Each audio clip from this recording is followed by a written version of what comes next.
The renovation hadn't even started yet. No noise, no mess, no construction crews on the street. And yet, I woke up to an email from the HOA president ordering me to stop immediately. She claimed my renovation was illegal. She said I didn't have approval. She warned that fines were already being prepared. The problem was, I did have approval. City permits, inspections, everything signed and stamped. She hadn't checked any of it. And the moment I realized she was enforcing rules that didn't exist, I knew this wasn't about compliance anymore. It was about control. And the documents I had were about to expose a lie she couldn't walk back from. The house had needed work for a long time. Nothing dramatic. No massive expansion. Just a renovation that was overdue. Aging fixtures. Structural updates. Changes that would make the home safer, more functional, and easier to maintain long-term. I approached the right way from the start. Before a single contractor was called, I went to the city. I submitted plans. I paid the fees. I waded through reviews. Inspections were scheduled. Permits were approved. Everything was documented, stamped, and filed exactly as required. The city signed off without issue. The HOA, on the other hand, had always been unpredictable. Some homeowners could do whatever they wanted. Others were watched closely. And ever since the current HOA president had taken over, enforcement seemed to depend less on rules and more on personal preference. She had strong opinions about appearances, about uniformity, about what she believed homes in the neighborhood should look like, regardless of what the city allowed. Still, I notified the HOA as a courtesy. I sent them the renovation plans. I attached the permits. I explained the scope of the work and the timeline. I didn't ask for approval because I didn't need it. The changes were internal and already cleared by the city. Days passed without a response. I assumed that meant there was no problem. Then the email arrived. She said the renovation violated HOA rules. She said no work could proceed without board approval. She said permits didn't matter if the HOA hadn't agreed. The tone wasn't curious. It wasn't cautious. It was final. She ordered me to stop everything immediately. And in that moment, I realized something important. She wasn't confused. She was counting on me not knowing the difference between HOA authority and city law. And she was about to find out exactly how wrong that assumption was. At first, I thought it might be a misunderstanding. I replied to her email calmly.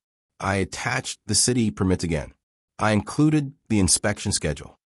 I pointed out that the work hadn't even begun yet and that everything had already been approved through the proper channels. Her response came quickly. She said city approval didn't override HOA rules. She said the board had the final say on any changes to a home. She warned that continuing with the renovation would result in daily fines and possible legal action. There was still no reference to a specific rule, no section, no clause, just authority. I asked her to clarify exactly which HOA regulation the renovation violated. I asked whether internal renovations even fell under HOA jurisdiction. I asked why permits issued by the city were being dismissed entirely. She didn't answer any of that. Instead, I received a formal notice. It stated that my renovation plans were non-compliant with community standards and that I was required to halt all preparations immediately. The notice included a deadline and a warning that failure to comply would lead to enforcement measures. The language was vague on purpose. That's when the pressure started to build. Neighbors began asking questions. Someone mentioned that the HOA president had told them I was trying to remodel without approval. Another said she'd warned the board that my project could set a bad precedent. The story was spreading, and it wasn't accurate. I requested a meeting with the HOA board. She declined. She said the matter had already been reviewed. She said the decision was final. She said I could appeal later, after compliance. In other words, stop first, argue later. The fines began appearing on my account even though no work had started. Each one cited unauthorized renovation activity. Each one ignored the permits entirely. I contacted the HOA management company. They told me enforcement decisions came from the board president. I contacted the board members directly. Only one responded, and even that response felt cautious. He said he wasn't fully aware of the details.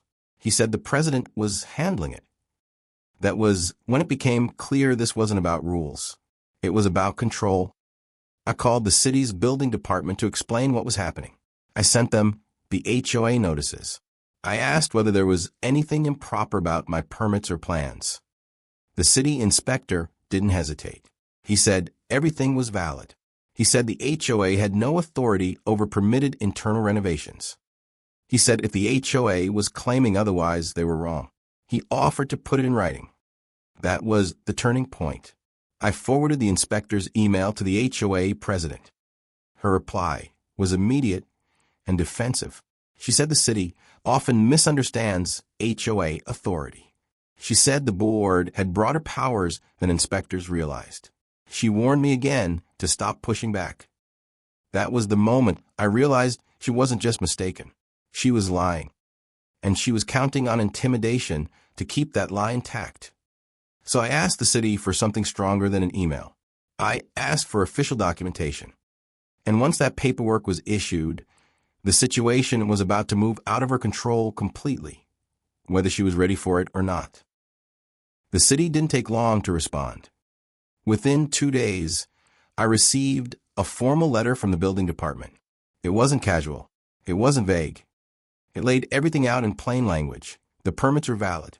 The work complied with city code. And the HOA had no authority to block or penalize the renovation. More importantly, it stated that interference with permitted construction could itself become a violation. I forwarded the letter to the HOA president. This time, she didn't reply immediately. Hours passed, then a full day. The silence felt heavier than any warning she'd sent before. The next message came from the HOA management company, not her. They said they'd received updated information from the city.